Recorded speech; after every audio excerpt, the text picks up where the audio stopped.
Eu intitulei a palestra de hoje à noite As Névoas do Tempo. Aqui está uma espécie de pano de fundo cheio de neblina. As Névoas do Tempo vai ser uma palestra sobre Daniel capítulo 2. Eu sou Deus e não há nenhum como eu que declara o fim desde o começo e desde os tempos antigos as coisas que ainda não se passaram. Isaías 46, versos 9 e 10. Portanto, Deus diz, eu lhes contarei, antes do tempo, o que vai acontecer desde o início até o final dos tempos. E em Daniel nós temos uma chave para o livro do Apocalipse. De fato, os dois livros, Daniel e Apocalipse, eles andam juntos. O simbolismo que nós encontramos no livro de Apocalipse é, de fato, tomado emprestado da Bíblia inteira. Mas as imagens são emprestadas principalmente do livro de Daniel.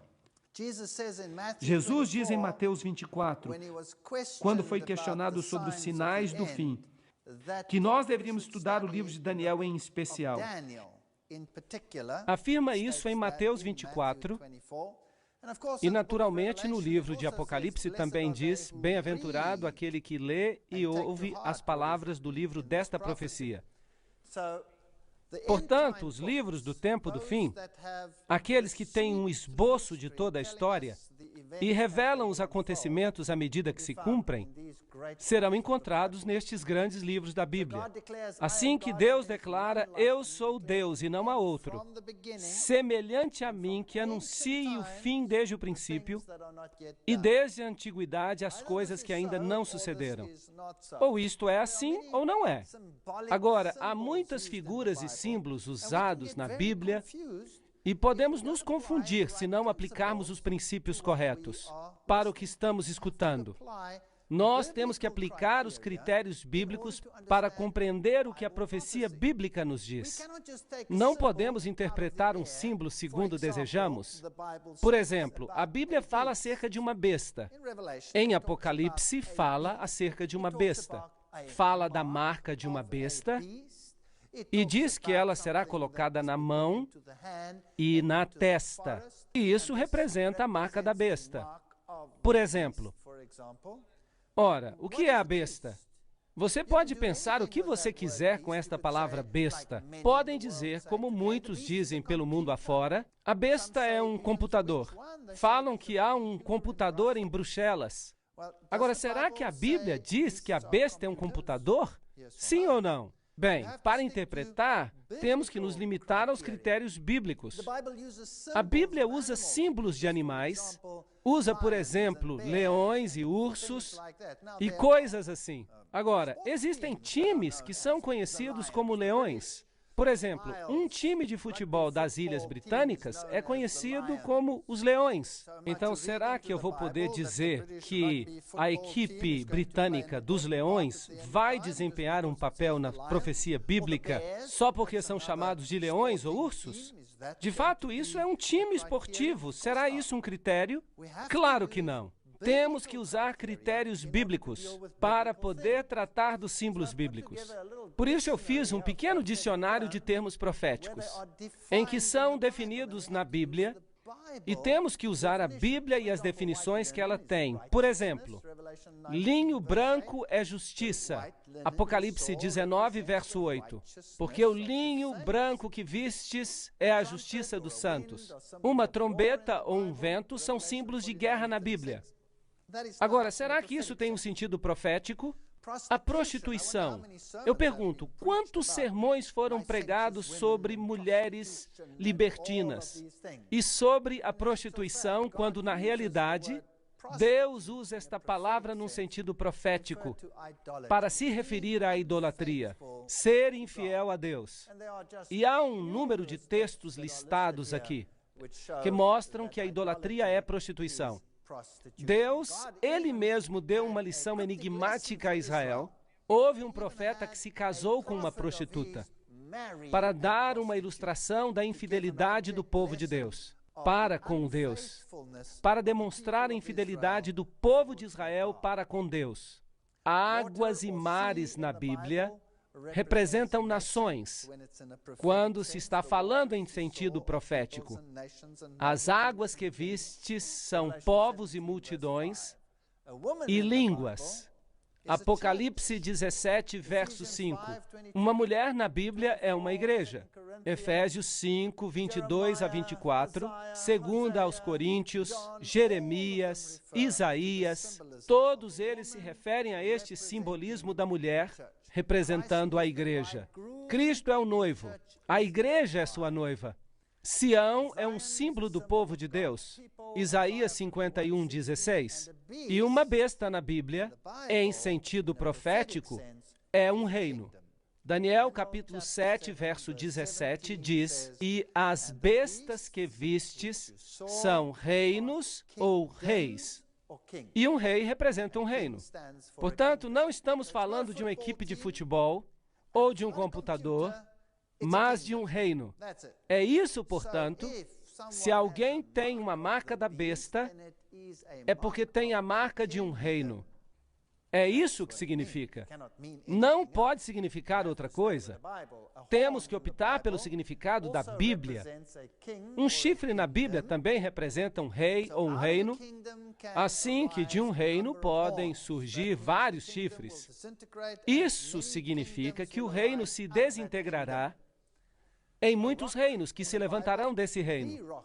A rocha na Bíblia é Jesus. Isto é o que cantamos nos nossos hinos tema. Agora, há uma guerra entre o bem e o mal neste planeta, e se alguém não acredita nisto, basta ligar a televisão e dar uma olhada. E perceberá que há uma guerra entre o bem e o mal. Há uma guerra por cada alma deste planeta. Quer o reconheçamos ou não.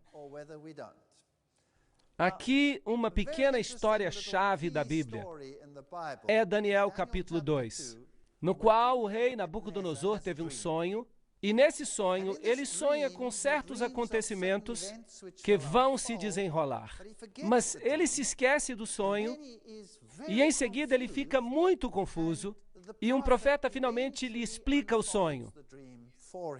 E este sonho, nós podemos nos apegar a alguns pontos muito importantes neste sonho, quanto à história e o tempo.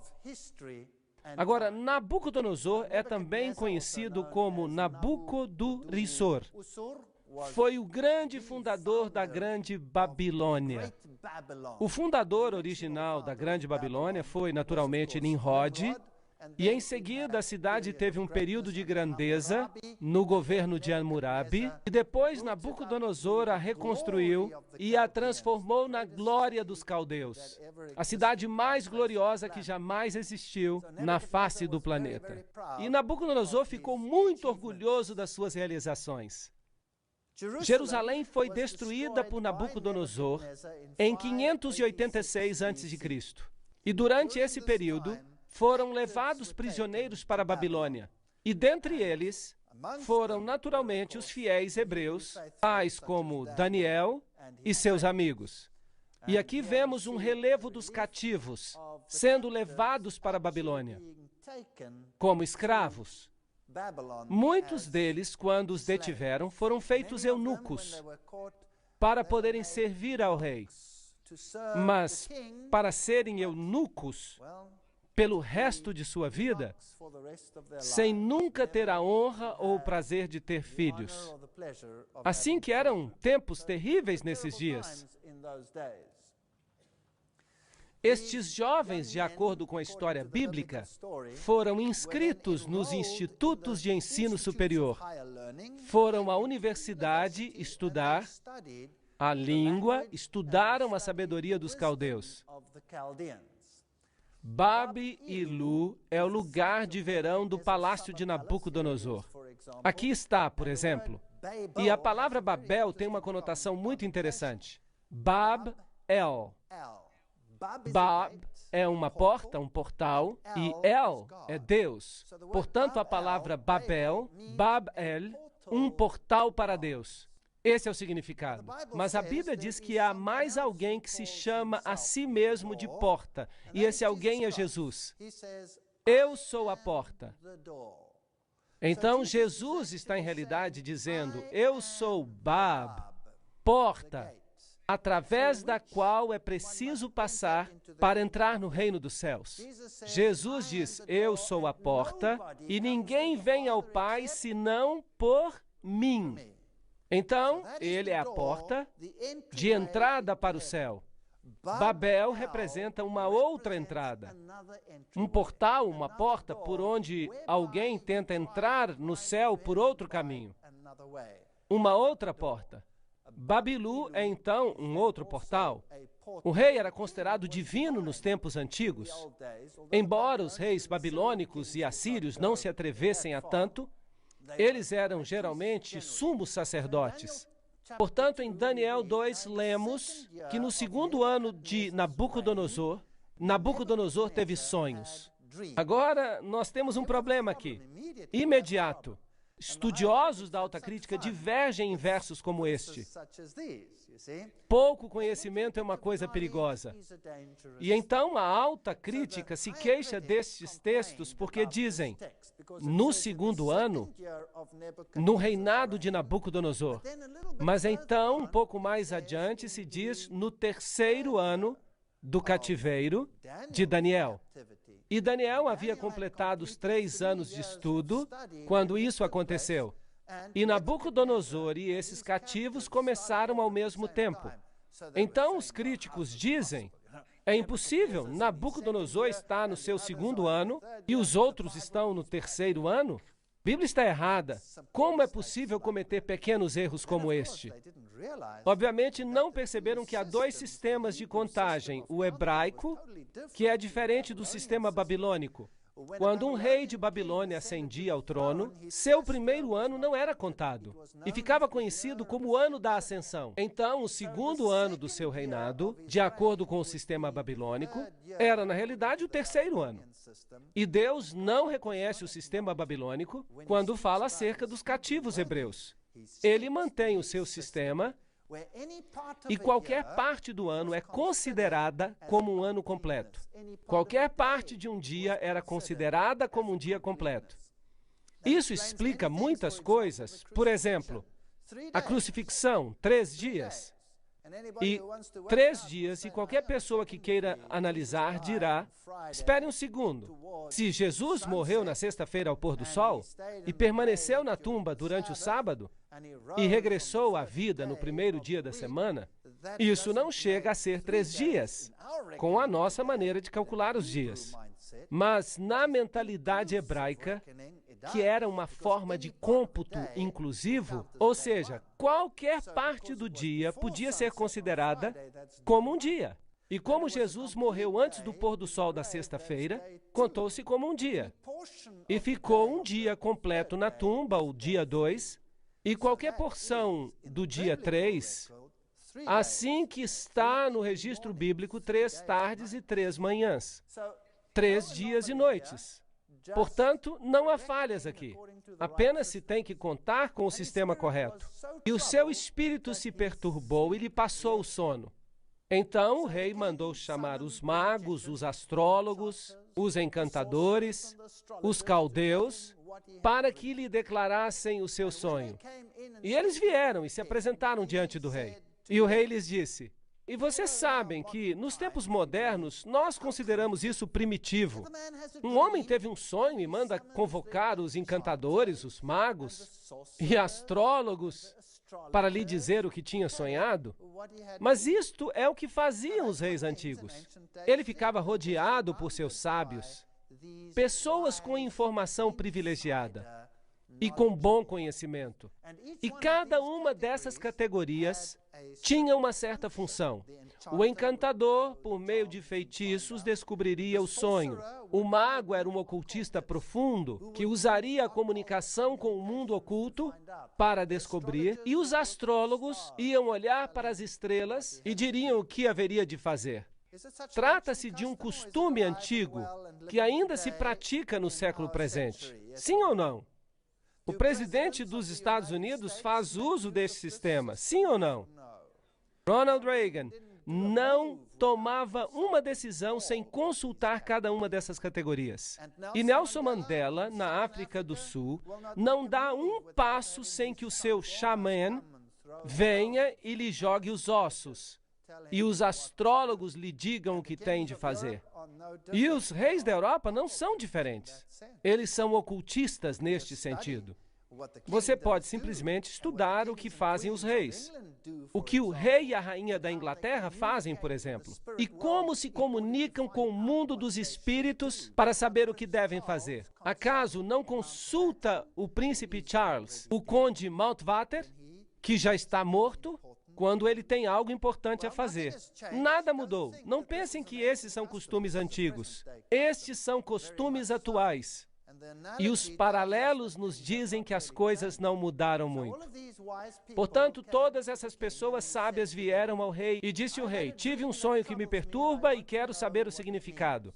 Daniel 2, 1 a 3. A versão King James, inglesa antiga, diz: estas coisas se passaram diante de mim, não consigo me lembrar, não me lembro.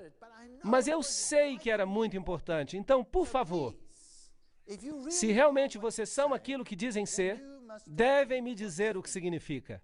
E respondeu o rei e disse aos caldeus: o assunto me escapou.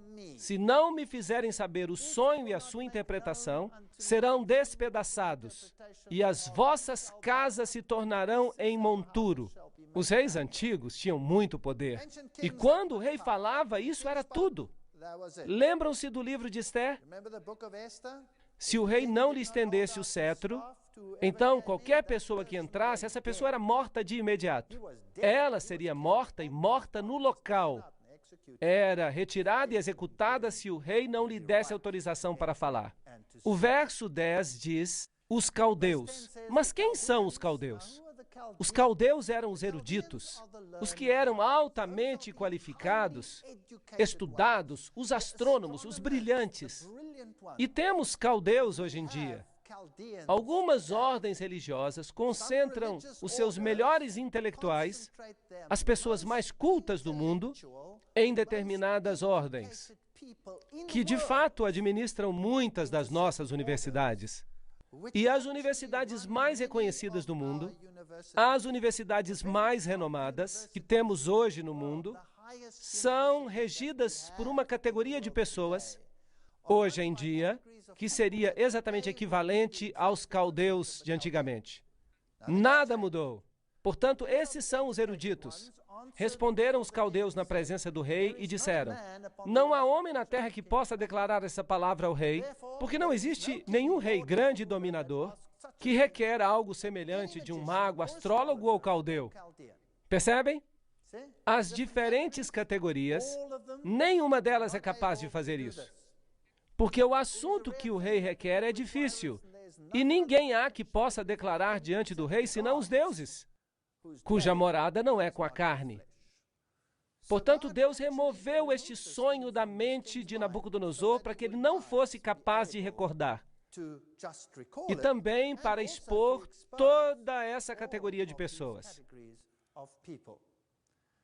O verso 12 diz: por isso o rei muito se irou e enfureceu e ordenou que matassem a todos os sábios de Babilônia. Todos.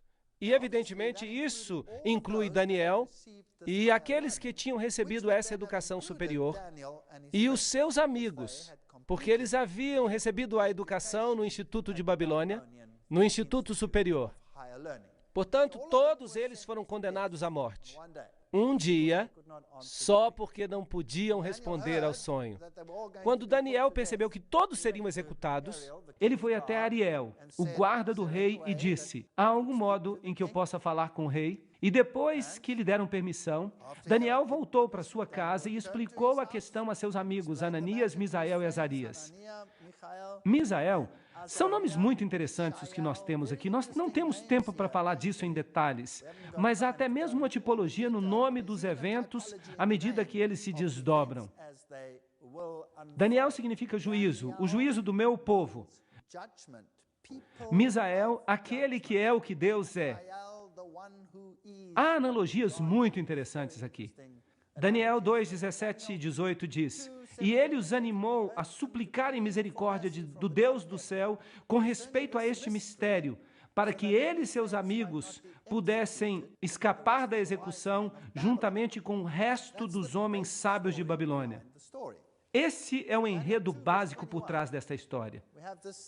Em Daniel, capítulo 2, versículo 21, nós temos a seguinte declaração: e Deus muda os tempos e as estações. Ele remove reis e estabelece reis. Então, essa vai ser uma história de como os reinos se levantam e como os reinos desaparecem deste planeta.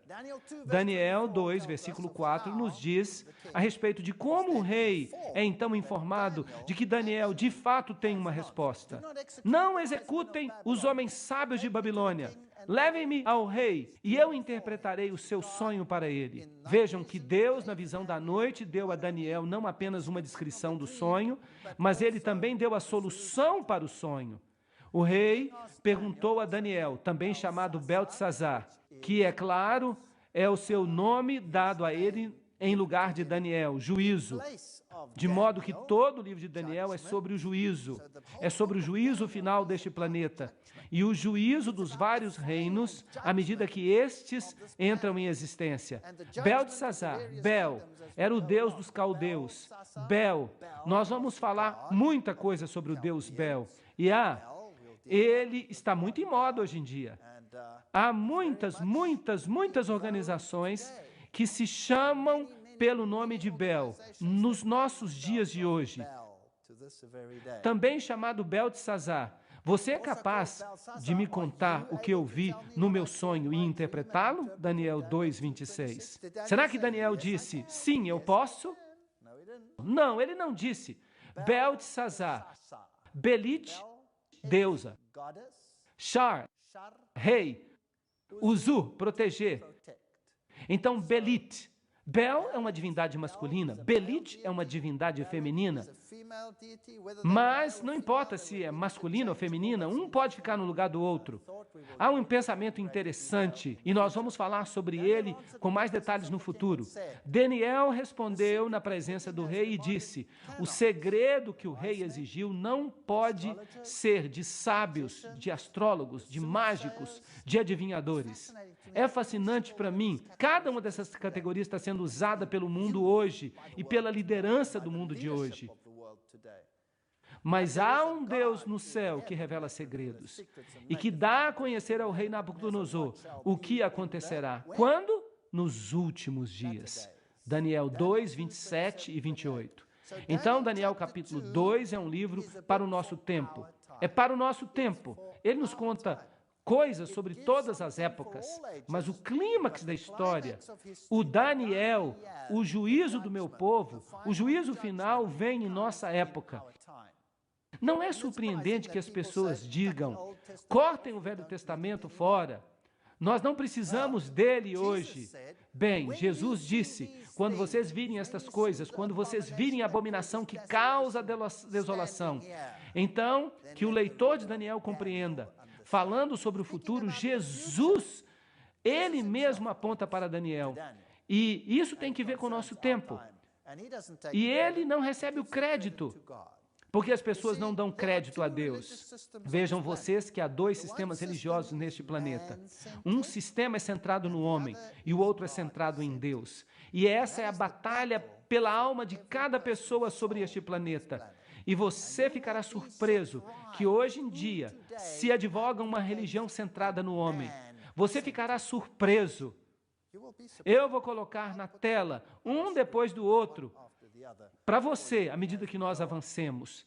Daniel 2, 29 diz, enquanto tu te deitavas ali, ó rei, tua mente se voltou para as coisas vindouras, e o revelador dos mistérios te mostrou o que vai acontecer. E isso é basicamente o que ele havia sonhado.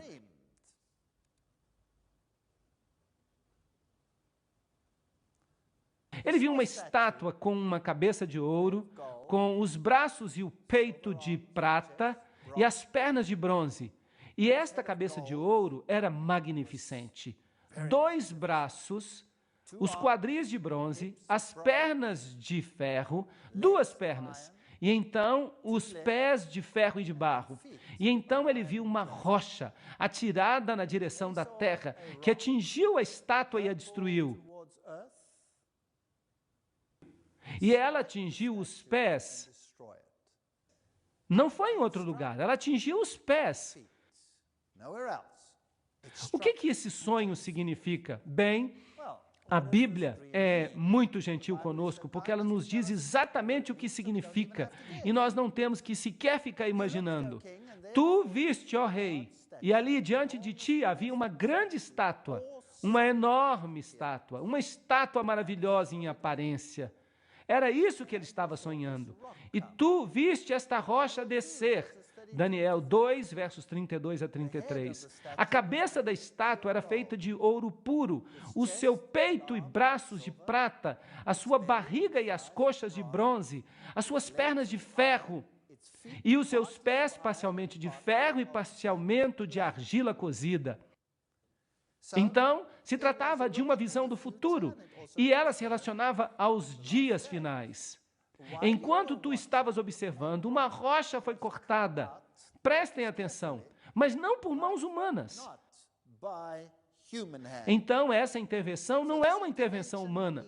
Mas que tipo de intervenção será? É uma intervenção divina. E ela atingiu a estátua nos seus pés. Por favor, prestem atenção. Ela não atinge a estátua nos quadris. Vocês estão me seguindo? Ela não atinge a estátua nos quadris. Agora, por que eu estou enfatizando isso? Será que isso é importante? Sim, acontece que é muito importante, porque sistemas inteiros de religião no mundo têm a estátua sendo atingida nos quadris, quando a estátua não é atingida nos quadris. A rocha atinge os pés da estátua. E, portanto, com esta pequena e simples analogia, metade das religiões do mundo ficam fora. As religiões cristãs do mundo têm algo errado, seriamente errado. Muito bem, é isso que a Bíblia ensina. Você pode verificar por si mesmo. Ela atingiu a estátua nos pés de ferro e de barro e os esmiuçou. Daniel 2:34. Então, quem era essa rocha? Obviamente, se não é uma intervenção humana, é uma intervenção divina. Então, se você está esperando algum auxílio de alguma superpotência, qualquer que seja essa superpotência, eu tenho notícias para você. A intervenção final é uma intervenção divina. É a segunda vinda de Cristo. Então, notem, o ferro, o barro, o bronze, a prata, o ouro foram esmiuçados. Agora, esperem um minuto. Se esta estátua é sequencial, então, quando você atinge os pés, que são de ferro, e as pernas de barro, e os pés de ferro, e o bronze, os quadris, e a prata, isto é, o peito, e o ouro também, então, é partido em pedaços ao mesmo tempo, e tudo se transforma como palha, palha como num dia de peneiramento no verão. E por que, então, que tudo é destruído quando a pedra atinge apenas os pés? Vejam vocês, se esses reinos ocorrem um depois do outro, então, isso não faz sentido? Claro que faz.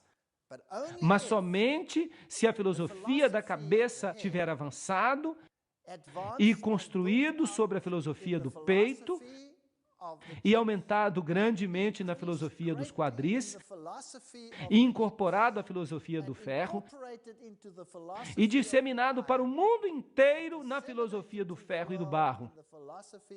Quando essa filosofia é finalmente destruída, toda a contribuição da história para o reino do outro partido, que é inimigo de Deus, chegará ao fim.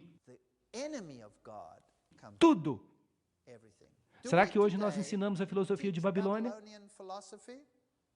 Sim, nós ensinamos. Eu tenho uma palestra chamada O Vinho de Babilônia, e vocês ficaram surpresos de quanta filosofia babilônica nós ensinamos. Será que nós ensinamos a filosofia medo-persa? Claro que sim, nós ensinamos. É a religião do mitraísmo que está viva e bem e que está dominando o mundo hoje. Sim, os maiores poderes religiosos do mundo hoje ensinam o mitraísmo. Isso é muito interessante porque faz parte da Medo-Pérsia. Será que nós ensinamos a filosofia grega hoje? Claro que ensinamos. De onde vocês acham que veio a teoria da evolução? Começou tudo com Aristóteles. Aí começou a ciência moderna. E de onde é que cada pensamento científico do mundo vem? Vem da filosofia grega. E o ferro? Será que nós também ensinamos as coisas de Roma? Claro que sim.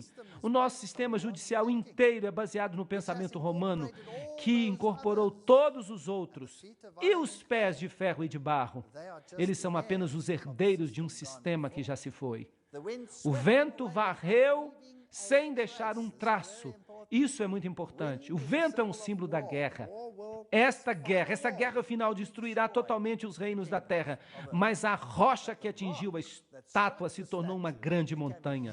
A montanha é um símbolo na Bíblia de reino e encheu quanta parte da terra? Toda a terra. Não mais haverá diferentes nações como nós temos hoje. Então, se você tem esperança de que uma dessas nações vá livrá-lo, esqueça. Essa profecia diz que não. Daniel 2:35. Isaías 65:17 diz: pois eis que eu crio novos céus e nova terra, e o primeiro céu já passou e não é mais lembrado. E então ele interpreta os sonhos. Tu, ó rei, ele representava a Babilônia. Tu és o rei dos reis. É um matiz muito interessante aqui na Bíblia. Nós temos um rei com letra minúscula, um R com letra minúscula. Uau! Há um outro tipo de rei dos reis que tem um R maiúsculo, não um R minúsculo. Quem é ele? É Jesus. Ele é o rei dos reis e senhor dos senhores. E aqui está outra pessoa que se chama a si mesmo de rei dos reis. E ele era conhecido como rei dos reis. Ele era o rei dos reis, o governador. Será que há outra pessoa hoje em dia que tem esse título? Um título oficial de Rei dos Reis? A resposta é sim. Há um poder hoje tão enorme, tão invasivo, que não nos surpreenderia. O título que ele tem hoje é de Rei dos Reis. A filosofia de Babilônia está viva hoje? Pois o Rei dos céus lhe deu o reino, o poder e a força e a glória. Tu, ó Rei, és o Rei dos reis, com letra minúscula. Tu és a cabeça de ouro. E depois de ti se levantará outro. Outro o quê? Reino inferior a ti. Daniel 2, verso 39. Assim, Babilônia cairá e será substituída por um outro rei inferior. O ouro é um metal precioso. A prata é um metal menos precioso. Mas a prata é mais dura do que o ouro. Então, a filosofia derradeira do Rei dos Reis estava na cabeça de ouro. A filosofia derradeira de Babel, outro portal para o céu, estava no ouro. Ela foi fortalecida no próximo reino, embora se torne mais brutal e menos refinada. O peito e os braços eram de prata. Há dois componentes, peito e braço. E haverá dois componentes no próximo reino. A terra inteira se prostrará aos seus pés. Babilônia nunca deveria dissipar. Nunca deveria ser destruída. Nabucodonosor pensou que ele tinha construído um reino que nunca jamais seria superado. Aqui está uma inscrição que foi encontrada selada por um selo de Nabucodonosor. E ela diz que dure para sempre. Ele não podia imaginar que o seu reino seria destruído. Mas Daniel diz para ele, o reino desaparecerá, o teu reino desaparecerá. E este homem orgulhoso diz, nunca! E o que é que ele faz então? Depois de se humilhar a princípio, mais tarde no seu coração endurecido, ele pensou para si mesmo, nunca! eu desafiarei o Rei dos Reis. O meu reino de ouro nunca será destruído, nunca será substituído pela prata, pelo bronze, pelo ferro, ou pelo ferro e pelo barro. Nunca, ele durará para sempre. Construam-me uma estátua de ouro puro, da cabeça até os pés. O que ele estava dizendo? O que ele estava dizendo quando ele fez isso? Ele estava desafiando o Deus dos céus. Ele estava dizendo: eu te desafio, eu estabelecerei o meu reino, ele jamais será destruído. É possível que haja um poder hoje que esteja dizendo a mesma coisa? Eu te desafio, eu estabelecerei um reino, ele não será destruído. Será possível? É mais do que possível, é uma realidade triste no mundo que nós estamos vivendo hoje. Portanto, este rei deveria ser arrogante no mesmo nível, mas há um poder igualmente arrogante hoje, fazendo a mesma coisa. Sadraque, Mesaque e Abednego responderam ao rei: ó Nabucodonosor, nós não precisamos nos defender diante de ti. Se nós fomos jogados na fornalha de fogo ardente, o Deus a quem servimos é capaz de nos salvar dela, e ele nos resgatará da tua mão. Mas mesmo que ele não se disponha a fazer isso, nós queremos que tu saibas, ó rei, que nós não serviremos aos teus deuses. Assim, ele chamou a todos, incluindo os hebreus, que tinham interpretado esta visão para ele. E ele disse: ajoelhem-se quando ouvirem o som da música, da trombeta, e da lira, e da harpa, e todas as espécies de música, ajoelhem-se.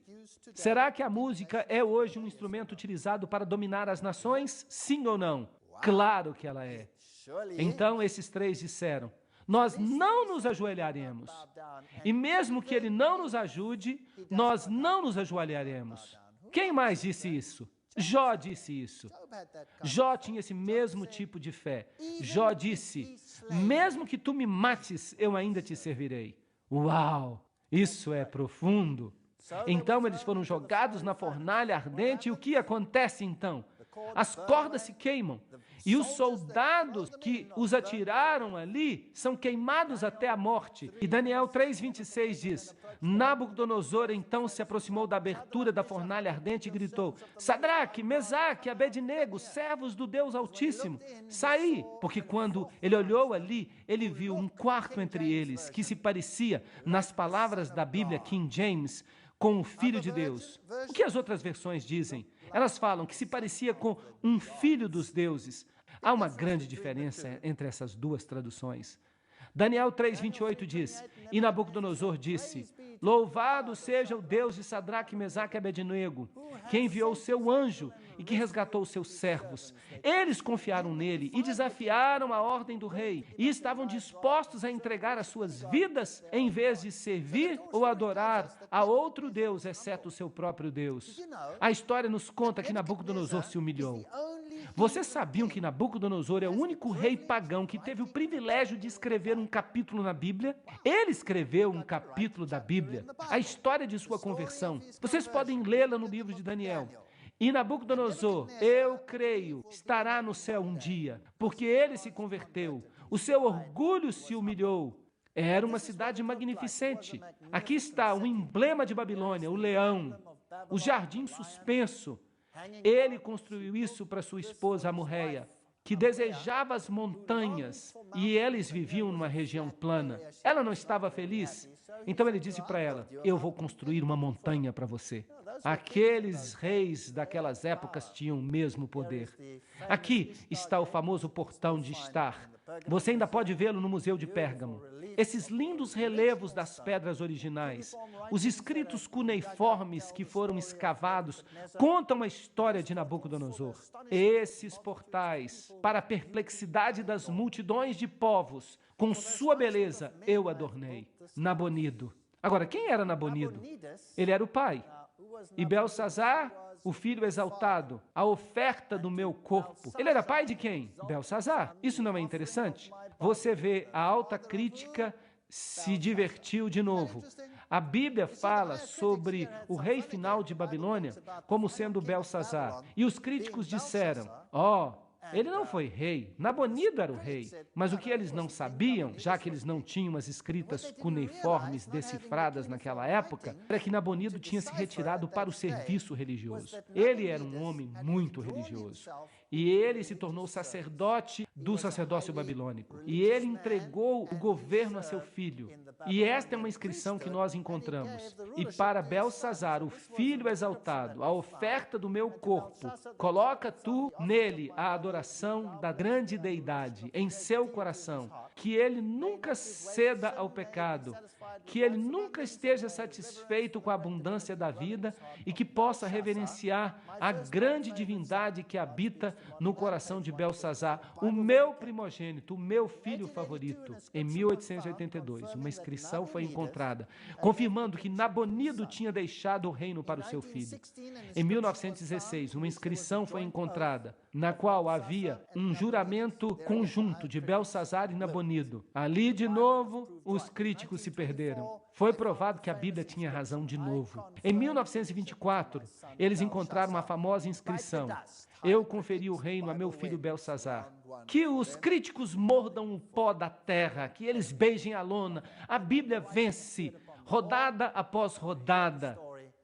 E então a escritura apareceu na parede. E nós ouvimos a história do velho profeta Daniel, que ele foi chamado para interpretar a escritura na parede. Mene, Deus numerou teu reino, Belsazar, e acabou com ele. Tekel, tu foste pesado nas balanças e achado em falta. E Pérez, o teu reino será dividido e dado aos medos e persas.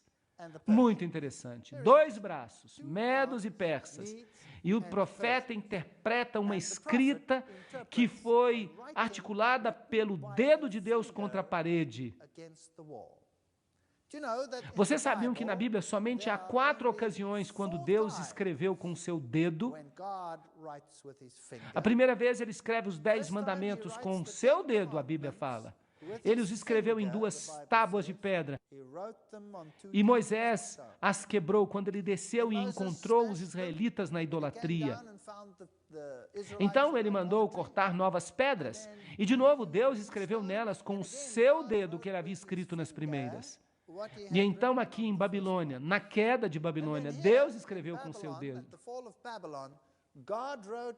Porque Deus queria ter certeza que todos compreenderiam o fim que ele daria à Babilônia. Ele escreveu com o próprio dedo. E no final a Bíblia diz, há um outro tipo de Babilônia, no livro do Apocalipse, que também chegará ao fim da mesma forma, com certeza. E qual é a 4ª vez em que Deus escreveu com o próprio dedo? Jesus escreveu com o próprio dedo na areia. É interessante, é o único registro que nós temos de Jesus escrevendo alguma coisa com o dedo.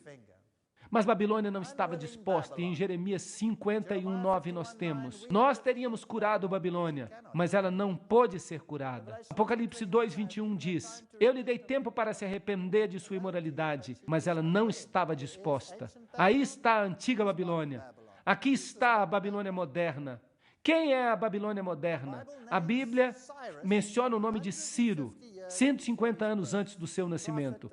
O profeta Isaías, no capítulo 45, diz, assim diz o Senhor ao seu ungido, a Ciro, cuja destra eu segurei, para submeter as nações diante dele. Eu exporei os lombos dos reis, para que se abram diante dele os 2 portões, e os portões não serão fechados. A Bíblia prediz que este rei Ciro viria, e que ele os libertaria. A Bíblia o chama de ungido. Vocês sabiam que a Bíblia usa essa terminologia para Ciro e também para Jesus?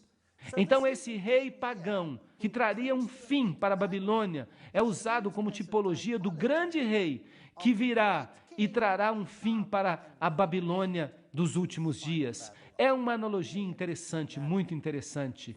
Aqui está o cilindro de Ciro, com toda a história, na escrita cuneiforme, de como aconteceu. Eu sou Ciro, rei do mundo. o Grande, rei de Babilônia, rei da Suméria e da Acádia, rei dos 4 cantos da terra, filho de Cambises. Quando eu entrei em Babilônia como amigo e ascendi ao trono entre aclamações de júbilo no palácio do governador, os meus soldados inumeráveis peregrinaram por Babilônia em paz e sinceridade. Eu proibi a violência e o terror em toda a Suméria e Acádia. Eu lutei pela paz em Babilônia e em todas as outras cidades. Eu aboli o trabalho forçado para os cidadãos de Babilônia. Eu os ajudei a restaurar as suas casas destruídas. Eu os acomodei de novo em um lugar pacífico. Eu preservei a moradia de patos e pombas. Vejam que Deus também vai ser um restaurador de todas as coisas. Os exércitos entraram debaixo dos portões de Babilônia. O rio foi redirecionado e eles entraram por debaixo dos portões.